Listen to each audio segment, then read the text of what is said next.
Maharashtra state electricity workers federation या संघटनेचा सभासद म्हणून ते पदाधिकारी असे असण्याचा सगळा जो तुमचा प्रवास आहे आणि तो टिकून राहिला आहे किंवा तुमचं नाव आहे एक संघर्ष करणारा अन्यायाच्या विरोध लढणारा असा म्हणून जो झालेला आहे तर खऱ्या अर्थानं तुमच्या कृतीमधून झालेला आहे आणि कृती ही तुमच्या विचारातून येत असते आणि कृतीतून तुमची सवय करत असते हॅबिट म्हणत असते आणि तुमची सवय तुमचं यश अपयश ठरवत असते.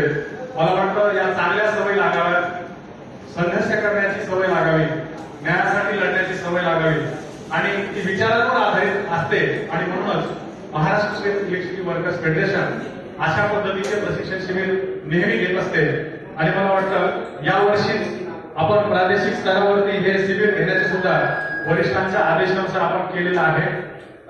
तरी या 2 दिवसीय प्रशिक्षण शिबिरासाठी आपण सगळेजण आलात. आपलं छत्रपती संभाजीनगर परिमंडळाच्या वतीनं मी मनपूर्वक पुन्हा एकदा सहर्ष स्वागत करतो आणि आजच्या या प्रशिक्षण शिबिराचं प्रास्ताविक करण्याची विनंती आपल्या परिमंडळातील परंतु संघटनेचं राज्यस्तरावरती काम पाहणारे कॉम्रेड DS काळे साहेब जे उपसरचिटणीस आहेत त्यांना विनंती करतो की त्यांनी या ठिकाणी या प्रशिक्षणाचं प्रास्ताविक करावं. काळे साहेब.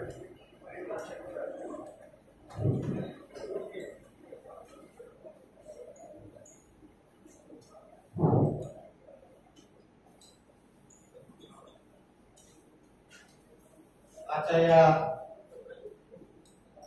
2 दिवसीय प्रशिक्षण शिबिरासाठी अध्यक्ष म्हणून लाभलेले आपल्या संघटनेचे अध्यक्ष कॉम्रेड मोहन शर्माजी, या उद्घाटन शिबिराला प्रमुख उद्घाटक म्हणून लाभलेले भारतीय कम्युनिस्ट पक्षाचे राष्ट्रीय सरचिटणीस कॉम्रेड भालचंद्र गांगोरकर, कार्यक्रमाला उपस्थित असलेले आपल्या संघटनेचे सरचिटणीस कॉम्रेड कृष्णा भोयर साहेब, कार्यक्रमाला उपस्थित असलेले आपल्या संघटनेचे उपसरचिटणीस कॉम्रेड अरुण बस्के साहेब, आपल्या संघटनेचे उपाध्यक्ष कॉम्रेड PR वानखेडे साहेब, आयस्खान पठाण, व्यासपीठावर उपस्थित असलेले सर्व संघटनेचे पदाधिकारी आणि प्रशिक्षण शिबिरालाही उपस्थित असलेले सर्व संघटनेचे विभाग पातळीवरून उपस्थित असलेले सर्व मराठवाड्यातील पदाधिकारी,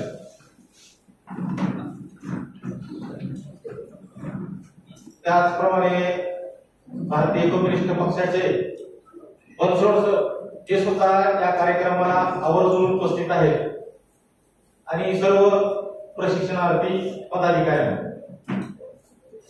आपल्या वर्कर्स फेडरेशन संघटनेच्या माध्यमातून आपण मागच्या काही महिन्यापासून समग्र राज्यामध्ये प्रत्येक प्रादेशिक विभागामध्ये या प्रशिक्षण शिबिराचं आपण आयोजन केलेलं आहे.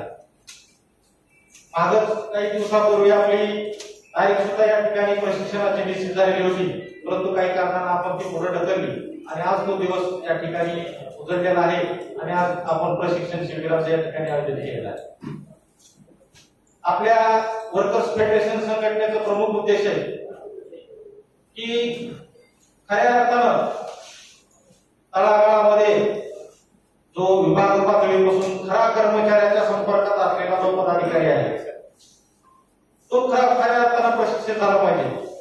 कारण तो जर प्रशिक्षित असेल त्या कामगाराला सामाजिक, राजकीय, कायदेशीर सर्व बाबीचं ज्ञान असेल तो खऱ्या अर्थानं चळवळ करत असताना किंवा एक वर्कर्स फेडरेशनचा चेहरा म्हणून त्या ठिकाणी समाजात वावरत असताना, कंपनीच्या कामकाजामध्ये कामकाज करत असताना ज्या वेळेस कर्मचाऱ्यावर काही अन्याय होतो किंवा कर्मचाऱ्यावर अन्याय सोडून काही राजकीय सुद्धा संकट जे मागच्या काळामध्ये आपल्या कंपनीवर येत आहेत, काही राजकीय धोरण सुद्धा आपल्या त्या गोष्टींना बाधक ठरत आहेत, हे फेस करत असताना किंवा हे सर्वसामान्य जनता असेल, आपले कामगार असेल, हे करत असताना त्यांना कशा पद्धतीने आपण सांगू किंवा आपल्या वर्कर्स फेडरेशनची खरी भूमिका काय आहे किंवा आपल्या वर्कर्स फेडरेशनची भूमिका कामगारांच्या संदर्भामध्ये या वीज उद्योगाच्या संदर्भामध्ये राजकीय असेल सामाजिक असेल ही काय आहे या बाबतीमध्ये परिपक्वता ही आपल्या पदाधिकाऱ्यामध्ये असली पाहिजे.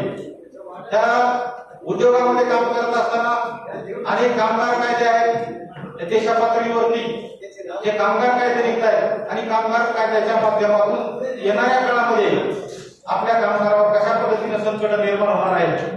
त्याचप्रमाणे वीज उद्योगातलेही काही परिपत्रक आहेत जे आपल्याला भविष्य काळामध्ये कशा पद्धतीनं अडचणीचे ठरणार आहे.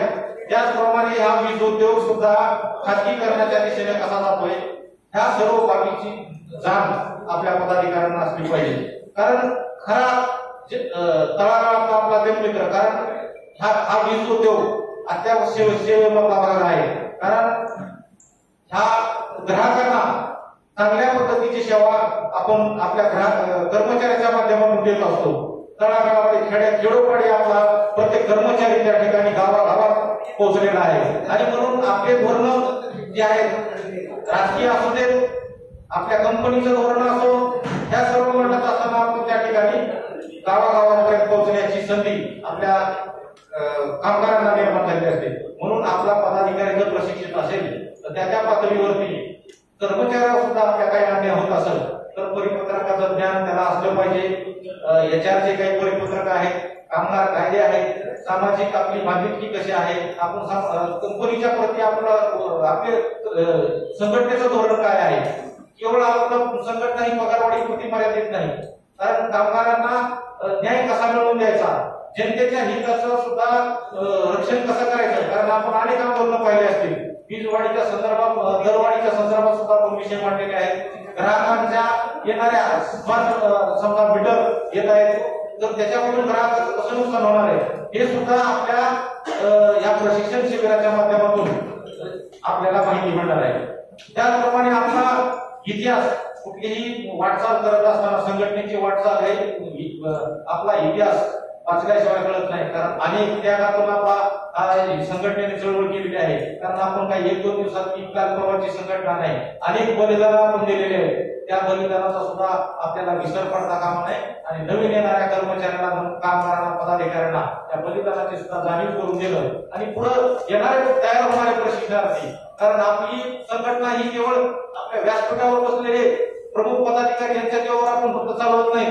कारण झोन पातळीवर असेल आपली प्रादेशिक राज्य पातळीवरचे कठीण प्रशिक्षित आहेत कारण ते अनेक वर्षापासूनचा इतिहास त्यांनी बघितलेला आहे. म्हणून आपल्याला राज्यस्तरावरचे तर आहेत परंतु याच्यावरती झोन पातळीवर असेल त्याचप्रमाणे विभाग असेल सर्कल असेल शाखेपर्यंत आपल्या कर्मचारी हा पदाधिकारी हा प्रशिक्षित झाला पाहिजे जेणेकरून कामगारांवर ज्या ज्या पातळीवर आपल्याला अन्याय होईल त्या ठिकाणी आपल्याला खऱ्या अर्थानं या मांडता आलं पाहिजे. ह्या प्रशिक्षण शिबिराचा उद्देश मुख्य तोच आहे की आपला शेवटचा पदाधिकारी प्रशिक्षित झाला पाहिजे आणि येणाऱ्या काळामध्ये सुद्धा आपल्याला जे ध्येय धोरण असतील ते आपण मोठ्या ताकदीनं त्या ठिकाणी घेऊन जाण्याकरता प्रशिक्षित झालं पाहिजे. आणि म्हणून आज तो वीज कायदा येतोय देशपांडे साहेब कागो साहेब देशपांडे व्यासपीठावर बसणारे सर्व मांडणार आहे परंतु या सर्व गोष्टीची जाण या प्रशिक्षण शिबिरातून त्या ठिकाणी आपण घेऊन गेलं पाहिजे आणि जाताना फक्त रिकाम्या हाताने न जाता एक ज्ञानाची शिदोरी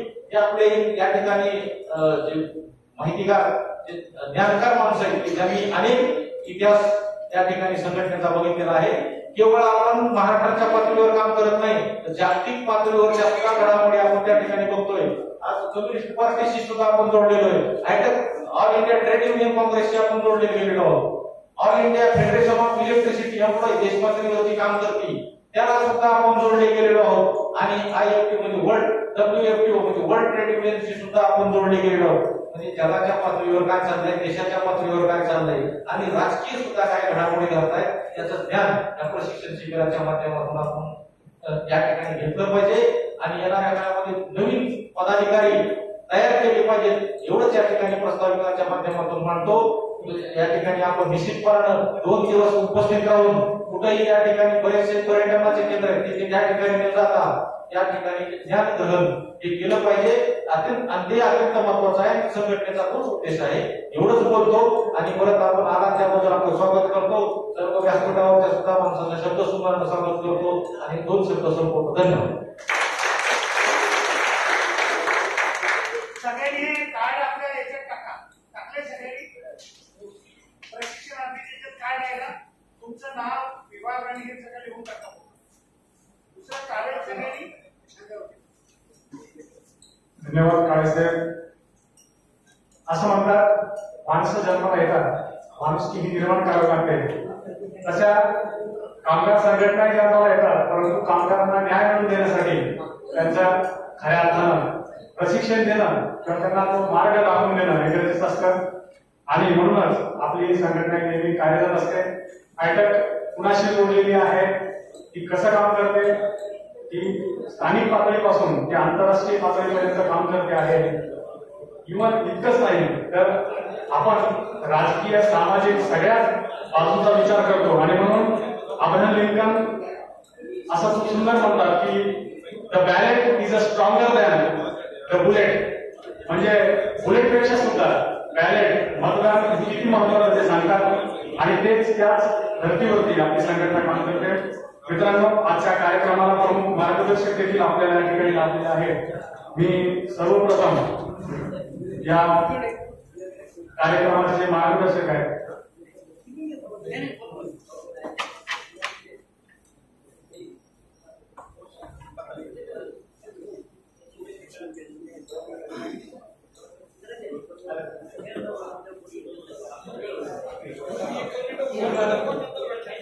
ऑपरेशन बापू कल्याण चला ऑपरेशन बापू कल्याण चला.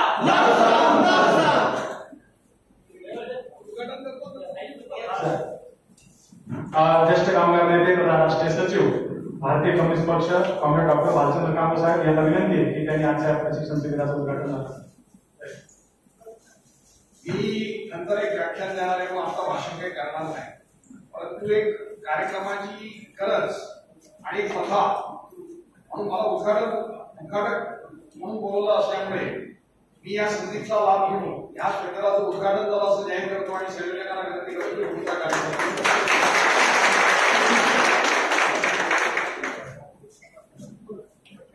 धन्यवाद. आताच आपल्या संघटनेचे कार्याध्यक्ष सन्माननीय बापू सेन बापू सर आलेले आहेत. त्यांचं स्वागत करण्याची विनंती मी पाटोळे साहेबांना करतो. कॉम्रेड पाटोळे साहेब त्यांनी बापूंचं स्वागत करायचं. आपण सर्वांनी बापूंसाठी जोरदार टाळ्या वाजवायच्या.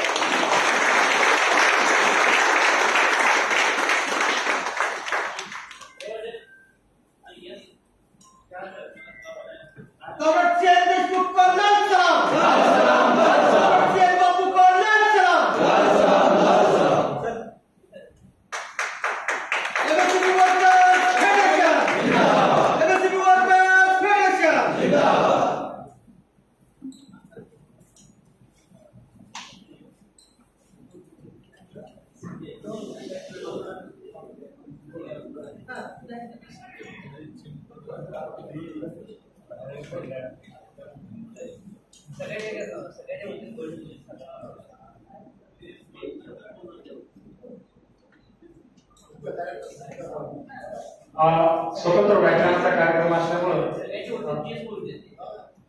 कांबळे साहेब आपल्याला मार्गदर्शन करणार आहेतच. पण तत्पूर्वी प्रमुख मार्गदर्शक जे आपल्याला लाभलेले आहेत सेन बापू साहेब त्यानंतर जोतराव साहेब होते. तर या दोघांच्या वतीनं कॉम्रेड भोयर साहेब आपल्या सर्वांना या उद्घाटन प्रसंगी मार्गदर्शन करतील अशी मी विनंती करतो.